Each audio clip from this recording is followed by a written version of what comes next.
And now, a passage from Standard History of New Orleans, Louisiana, from Chapter 3, Advantages of New Orleans, by Norman Walker. It was predicted by Jefferson, when he purchased Louisiana, that New Orleans, its port and capital, would become not only the greatest commercial city in America, but in the world.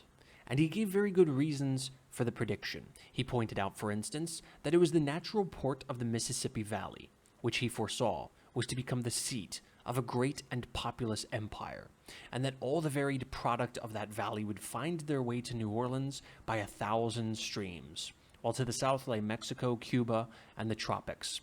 New Orleans therefore lay at the gateway of the continent, and could not be better placed to handle the immense trade that must spring up between the Mississippi Valley and the tropics on the one hand, and Europe on the other. Such produce as Latin America shipped to the interior could but be sent through New Orleans, and vice versa. And the people of the interior would, he predicted, find in the Crescent City the port they needed for the exchange of their products with Europe. Through that city, they would find the teeming millions of the old world receiving in return such manufactured goods as Europe could turn out more profitably than America. La Salle had a slight conception of the future of New Orleans when he hoisted the French flag over the site of the city in 1684, and Bienville when he located his capital there, and pointed out to the French government the advantages which a location near the mouth of the Mississippi offered. He was more of a prophet than Jefferson because at that time the upper valley was entirely unsettled, and it required very vivid imagination to foresee that within 2 centuries, a population of 30-odd millions would spring up in a country where only a few wild Indians roamed. In Jefferson's time, immigration was pouring in to the upper Ohio Valley, and the produce of that section was already beginning to reach New Orleans by flatboat and barge. With a wonderful prescience, the author of the Declaration of Independence looked a century ahead and saw what New Orleans ought to become. If this prediction has not been fully realized as yet, it is due to the possible accident which Mr. Jefferson allowed for. He could not foresee the fact that the invention of the locomotive would cause a temporary interruption in the commerce and progress of New Orleans. Nor could he imagine the Civil War, which undid the work of a century. But what he said is equally true today as it was nearly 100 years ago when he said it. The commercial advantages of New Orleans are just as great now as then. The city has lost nothing in its opportunities. It has simply not fully utilized them because accidents have temporarily prevented it from doing so. From 1803 to 1840, Jefferson's prediction was in a fair way of being realized.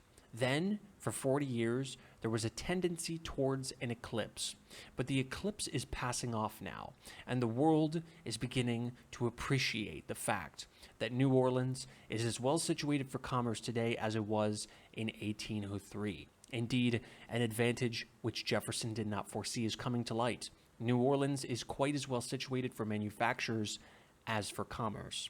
If it utilizes all its advantages, it will become not only a great commercial city, the mart of the continent, as the political economists of half a century predicted for it, but one of the world's great manufacturing centers. New Orleans is today, and has been for half a century, the second port in the Union, its commerce, its imports and exports being exceeded only by those of New York.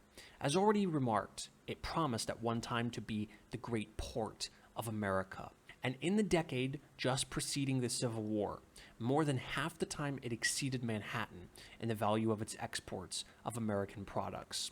The special efforts of New Orleans for the last quarter of a century have been to recover the ground lost during the Civil War and the demoralized condition of affairs that immediately followed it. And much has been accomplished in that time towards developing the commercial advantages the city enjoys and in fully utilizing them. Perhaps no port in the country has done more in the last half-dozen years in the way of improving its transportation and terminal facilities than New Orleans. New Orleans is situated 110 miles from the mouth of the Mississippi River.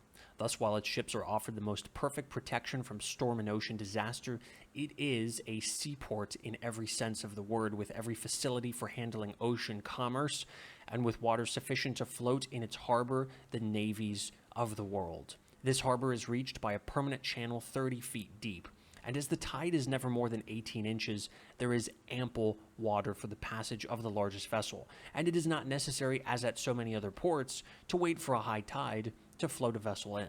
Actual soundings show a depth of 200 feet in the river in front of New Orleans, and it is nowhere less than 100 feet there. There is water sufficient along shore and close by the wharves to allow the largest vessel to land directly at them. Lighterage, which prevails at Buenos Aires and many of the other great ports of the world, is altogether unnecessary at the Crescent City.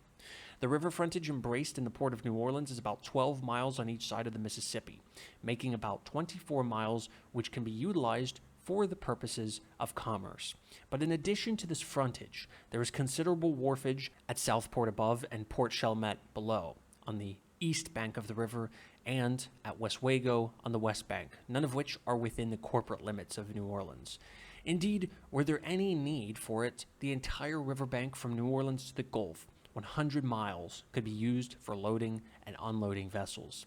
The average width of the river in all this distance is 2,200 feet, with plenty of water on either bank to float the largest ships in the world, so that there is no difficulty and delay in vessels constantly passing up and down, as in the case of the narrow channel of the Thames at London. In the front of the populous portion of the city, on the left or east bank extending from Louisiana Avenue to Piety Street, a distance of 6 miles, are wharves that have been recently constructed and are available for the handling of 3 times the commerce that New Orleans now possesses. The wharves extend from 100 to 200 feet into the river and are built of heavy timbers capable of sustaining any weight. From these wharves or landings, the bulk of the business of the port is handled. The several railroad companies with termini at New Orleans have switch tracks extending along the riverfront, thus enabling men to handle their cars at the ship side for both inward and outward cargoes. At Southport, half a mile above the city limits, are extensive wharves belonging to the Illinois Central and Yazoo and Mississippi Valley Railroads, at which large quantities of cotton, corn, wheat, lumber, cottonseed oil, and cake, and other products are loaded into the steamers which moor directly at the landings. At the foot of General Taylor Street, the Illinois Central has established the Stuyvesant Works, the most perfectly equipped in the country. There are 2 grain elevators, the largest in the South, and ample wharves and warehouses.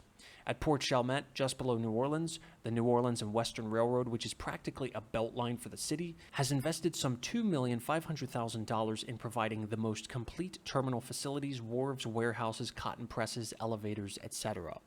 Most of the warehouses, elevators, and factories of the city are situated along the riverfront.